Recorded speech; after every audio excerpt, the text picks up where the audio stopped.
currently abroad studying for the LSAT, so that's a thing. Sure. Sure. Well, I'm glad that we connected. I'm happy to help however I can, of course. What's going on for you with your prep? So right now, I'm going to take my LSAT on August 29th, the 2020. And so I started studying around like 2 to 3 weeks ago. I'm going to take a full practice test this weekend. But I was just going to ask you about like the length of my scheduling. And then after I'm done with foundations, I was going to see if I could maybe move on to your 3 month schedule and how that would look with like a full-time internship or something like that. Yeah, Um, sure. Absolutely. and asking if that would be like, what do you call it? Like something that's like feasible and like something that would be like a good combination when it came to like prepping. Yeah, certainly. Absolutely. I mean, my methods are compatible with a wide range of resources out there already. They do assume that you're starting from scratch, though. So Oh, if you're doing other prep prior and then you want to start one of my schedules, that's perfectly fine. But I would okay. suggest getting one of my longer term schedules and starting in the middle, because that way you can jump in at the point that's most appropriate for where you're at that moment. Right. So if I have 6 months and I'm like, it's like from now, I take in 6 months, which schedule should I get? I would suggest you get my 6 month plan, and you Okay. can use it with other resources and simply read the relevant chapter of that book before doing the relevant practice problems of that type as laid out in my study plan. Right. Okay, thank you so much. And then another question I have is like when you're studying for like the LSAT, a lot of people like recommend like a notebook to like keep things you got wrong or like notes for diagramming. Do you recommend that? And in your notebook, like what do you think people should put inside of it? Absolutely. Yeah. So I actually taught a class recently on question review processes. And one of them is to keep a mistake journal or log, as you said, where you articulate your thought process, your own, as part of your own review process before you look at other explanations, whether in written or video form.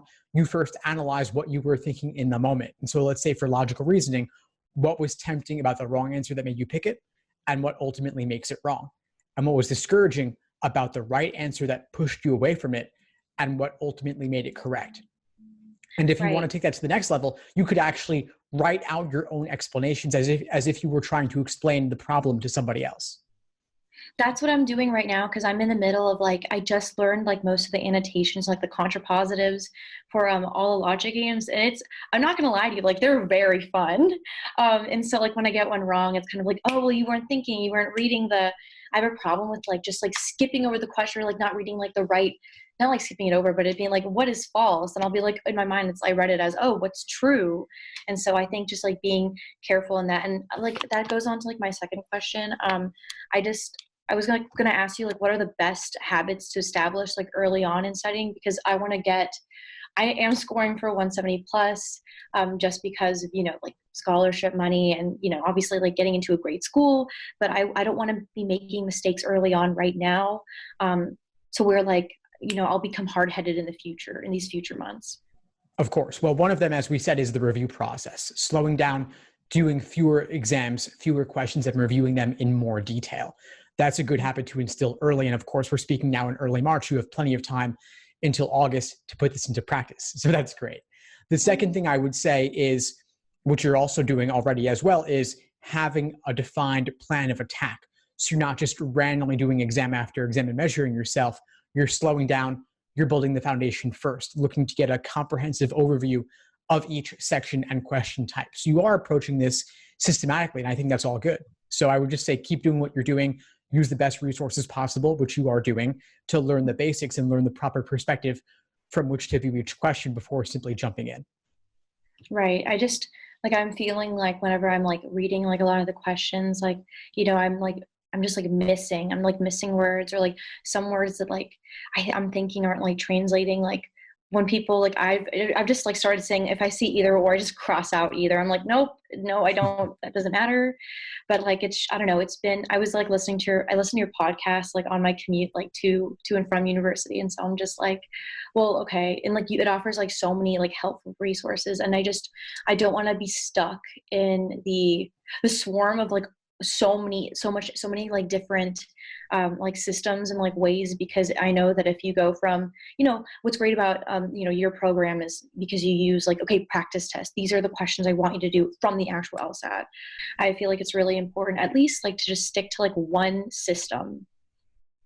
Yeah, totally. And I think that you risk confusing yourself with different terminologies if you're jumping between different methods. And personally, I try not to use overly complicated terminology or descriptors. I say strengthening questions, let's call it a strengthening question, just to keep it Right. really simple. But yeah, I think if you use the study plan, you just follow that, you're doing the right thing. And then as day gets closer, you may discover some weak areas you want to focus on additionally to the side. And that's perfectly fine too, of course. And then I know you recommend studying at least like 10 to 12 in the beginning, hours a week. And so when we start hitting around like 3 months near the LSAT, because I really want to focus it like doing like practice tests and doing like the real, not that I'm not doing the real things, but just that right now I'm doing a lot of foundational work. Um, how many hours should I be putting in at least like at those 3 months? Because I know that, school is approaching, like I may have like an internship. So like, needing to do things like later at night because I can't do anything in the morning. I tried. I listened to your podcast and you're like last night and you're like, oh, well, let's, try in the morning. I woke up this morning and was like, I can't focus. Yeah, I mean, ultimately, as far as a daily plan, it'll depend on what's best for you. Some people are morning people, some are night owls, and that's totally fine. You just want to fit in the time wherever you can. And as for a weekly time frame, I like the idea of at least really 15 to 20 hours a week. But obviously, everyone has different obligations, like with work, with school, and such. And so try to plan around that. If your summer is going to be relatively open and then you'll be busier in the fall, then do more in the summer and then do a little bit less in the lead up to your August LSAT in this particular case. But I think even 25 hours wouldn't be too much necessarily. Just spread it out so you don't burn out. Okay, because that's the one thing that I just don't want to like. I just don't want to, first of all, like burn out, and I don't want to get like used to just as much as I would love getting used to obviously familiarity with the questions. I don't want my head to be like, oh, this again, like just to remain focused and sharp. So yeah, I mean, I wanted to make this, like meeting to just make sure that like what I was thinking and like that my systematic approach was correct, because there's a lot of people who are telling me like different things and what I should be buying and what I should be using. But I feel like having foundations and then like the strict material as it is important. Exactly. Yeah. And of course, make modifications along the way as you need to. But if something's working for you, then stick with that for now. Also, another question. So when you study for the LSAT, do you try to like recreate the environment of like in which you are going to be test taking? So like do you do it quiet, or like could there be like room for like music, like study music in the background, just because it keeps me a little bit awake? So Yeah, that's just that's a great question. And this comes back to what you were saying earlier about habits.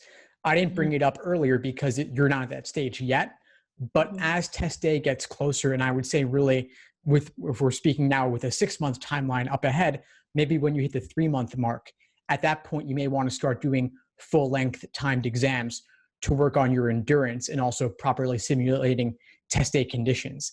And so part of properly simulating test day means you're not going to have music in the background. You can't Yeah. pause the clock to go to the bathroom. You can't go to the refrigerator. You can't go get a drink. You can't check your email, right? So as it gets closer, you're going to want to more and more closely mimic proper test day conditions specifically. But if you're just building your foundation right now, if you want to listen to some music, I think that's totally fine. For me, simulating test day conditions is really about when you're doing an individual timed section or a full length timed exam. That's when timing becomes really important. But for now, if you're 5, 6 months out, I would just do whatever's easiest for you right now. Okay. Okay. Awesome. Because I just, yeah, like a lot of people like said, like, are like, don't study abroad and like do, then study for the LSAT. But for me, at least, I found it easier. just because it's like I'm not around anyone I know, so no one can tempt me with anything. So. Yeah, no, you're disconnected. I think there's a value in that, definitely, to be able to put yourself away from everyone else just to focus on this. There's no reason you need to be in your hometown to study for the LSAT. Everything is digital, and whatever isn't digital, you can get the books shipped to you if you need them. Right. And when you, even though like most of the LSATs are on paper, like the older ones, when we become closer to test day, would you recommend just doing most of the ones that are available online? Yeah, so I know that you're abroad right now. Where are you taking it though? I'm taking in New York. I go to Okay. school, I go to Fordham. Oh, So, nice. Cool. Okay. So yeah, if you're taking it in New York, of course, it will be digital. And so you're going to want to do a lot of digital LSAT practice specifically as LSAT test day approaches for you. And there are currently 3 exams in the digital format on LSAC's site. And presumably they will be releasing more in the lead up to your test date. Absent that, you could just use PDFs, load them up onto your computer screen, and do your work on scratch paper to the side. Or if you're working out of books, treat your books like screens, meaning you don't write on them since you can't draw freehand on the digital LSAT. okay. Oh my God, thank you so much. This really helps a lot. Okay, yeah, this helps a lot. Thank you so much. Awesome. I'm really glad to hear it. If nothing else, we could sign off for now. But before we do, what's the Mhm. biggest insight you got from our call today? Other than just like anxiety, like depleted, I would probably say just assurance in like what I should be doing, and especially with a plan, and especially what I should be looking at each month, especially when it comes to going closer to the LSAT and mimicking different environments, not different, but the same testing environment, as well as, you know, having a schedule that is very close to the actual exam. So, yeah. Awesome. Well, I'm really glad we connected. Please keep in touch and let me know if you need anything at all as you move forward. Of course. Thank you so much. I really appreciate it. Thanks for tuning into the show. Please subscribe if you haven't done so already to be notified of new episodes as I release them. And feel free to reach out if you need anything at all as you move forward with your prep. I'm happy to help however I can. In the meantime, I'll wish you all the best and take care.